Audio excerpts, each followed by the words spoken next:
ప్రపంచవ్యాప్తంగా ఉన్న అనేకమంది ముస్లింలకు వాళ్ల ఆదర్శ వ్యక్తి మహమ్మద్కు వేశ్యలుగా ఉంచుకునే బానిసలు ఉన్నారని మరియు వారితో లైంగిక సంబంధాలు కలిగి ఉన్నాయి అని తెలియకపోవచ్చు.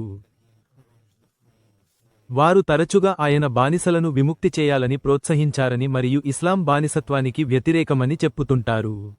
అయితే విరుద్ధమైన చిత్రాన్ని ఇస్లాం అందిస్తుంది. సునన్ అన్ నసా సంఖ్య 3959 అధ్యాయం జెలసీ. అనస్ వివరించాడు, ముస్లింల ఆదర్శ వ్యక్తి మహమ్మద్ గారికి సెక్స్ కోసం వేశ్యలాగా వాడుకునే ఒక స్త్రీ బానిస ఉండేది. ఆమెతో ఆయన ఒక రాత్రి సంభోగం చేస్తుండగా ఐషా మరియు హఫ్సా స్వయంగా పట్టుకున్నారు. సెక్స్ బానిస ఆయనకు నిషేధమని చెప్పేవరకు వారు మహమ్మద్ను వదలలేదు.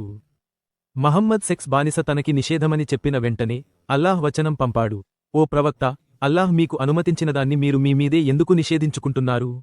ఇది ఏం సూచిస్తోంది అంటే, ముస్లింల ఆదర్శ వ్యక్తి అయిన మహమ్మద్ కేవలం మహిళలను బానిసలుగా చేసుకోవడమే కాకుండా వారితో లైంగిక సంబంధాలు కూడా పెట్టుకున్నాడు. ఈ విషయానికి తన భార్యలు అయిన ఐషా, హఫ్సాలకు అసూయ మరియు కోపాన్ని కలిగించింది. ఇంకొక విషయానికి కూడా స్పష్టంగా కనిపిస్తుంది. ముస్లింల ఆదర్శ వ్యక్తిగా చెప్పుకునే మహమ్మద్కి ఇస్లామిక్ నికాహ్లో తన భార్యల పట్ల విశ్వాసం లేదు. అంటే మహమ్మద్ దృష్టిలో భార్యలు తమ భర్తల నుండి విశ్వాసం పొందడానికి అర్హులు కావు. ముస్లింల ఆదర్శ వ్యక్తి మహమ్మద్ ముస్లింలకు మహిళలను బానిసలుగా చేసుకోవడమే కాకుండా వారిని మార్కెట్లలో అమ్ముకోవడమూ నేర్పించారు. సునాన్ ఇబ్న్ మాజా 2517. ముస్లింల ఆదర్శ వ్యక్తి మహమ్మద్ మా మధ్య ఉండి మా మధ్య జీవిస్తున్నప్పుడు మేము బానిసైన మహిళల్ని మరియు మా పిల్లల తల్లులను ఉమహట్ అవల్డీన అమ్ముకునేవాళ్లం. అందులో ఏమాత్రం తప్పు కనిపించలేదు. ఈ వాక్యాన్ని గమనించండి, మేము మా స్త్రీ బానిసలను అమ్మేవాళ్లం. ఇది ఖచ్చితంగా ముస్లింల వాదన ఇస్లాం బానిసలను విముక్తి చేయడం ప్రోత్సహిస్తుందని అన్నదానికి విరుద్ధంగా ఉంది. ఈ ముస్లింలు చేసినది ముస్లింల వాదనలకు పూర్తిగా విరుద్ధంగా ఉంది. వారు ఈ స్త్రీలను సెక్స్ బానిసలుగా వాడుకున్నారు. అవసరం తీరిగిపోయిన తర్వాత అమ్మి సొమ్ము చీసుకున్నారు. గమనించండి, బానిస మార్కెట్లో అమ్మే రెండవ రకమైన మహిళలు ఉమాద్ అవాలినా అని పిలవబడతారు. వీరు ముస్లిం యజమానుల చేత లైంగికంగా వినియోగించబడే బానిసలుగా ఉంటారు. వారు గర్భవతిగా మారేవరకు లైంగికంగా వాడబడతారు. ఆ తర్వాత వారి యజమానుల పిల్లలను జన్మిస్తారు. అయితే ముస్లిం యజమాని ఈ స్త్రీని బానిస మార్కెట్లో హృదయరహితంగా అమ్మేస్తాడు.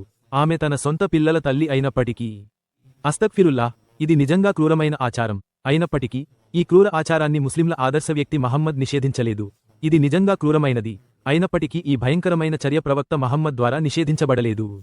ఉమర్ అధికారంలో ఉన్నప్పుడు ఆయన ఈ ఆచారాన్ని నిషేధించారు. కాని ముస్లింల ఆదర్శ వ్యక్తి మహమ్మద్ జీవిస్తున్నప్పుడు ఆయన దీన్ని అనుమతించారు. ఇస్లాం స్త్రీలను బానిసలుగా మార్చడాన్ని చట్టబద్ధం చేస్తుంది.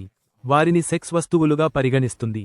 పిల్లలను కనడానికి వాటి శరీరాలను ఉపయోగించడం, ఆపై వారిని బానిసలుగా మార్కెట్లో అమ్మడం లాంటి బోధనలు చేస్తుంది. ఇలాంటి క్రూరమైన బోధనలు ప్రత్యేకంగా స్త్రీలను ద్వేషించే రాక్షసులే నుంచి మాత్రమే వస్తాయి.